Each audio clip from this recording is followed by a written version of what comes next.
அப்படியே போடுங்க. உபவீதம் சமர்ப்பயாமி, பூநூல் சமர்ப்பிக்கிறேன் அப்படின்னு சொல்லி அந்த மலரை எடுத்து அங்க வைங்க.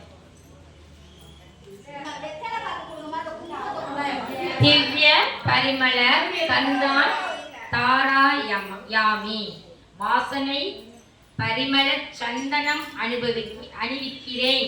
சந்தனத்தை அந்த ஐயா வைக்கீங்களா, மஞ்சள் அடி லைட்டா கொஞ்சம் வைங்க. அக்ஷதான் சமர்ப்பயாமி, அக்ஷதை சமர்ப்பிக்கிறேன். மலர்களால் அர்ச்சிக்கிறேன், மலர்கள் விட்டு பூசிக்கவும்.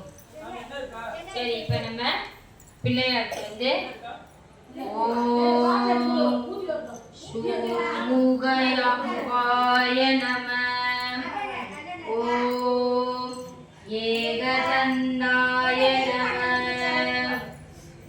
ஓம் கபிலாய நம, ஓம் கஜகர்ணகாய நம, ஓம் லம்போதராய நம, ஓம் விகடாய நம, ஓம் விக்னராஜாய நம, ஓம் விநாயகாய நம, ஓம் தூமகேதாவே நம,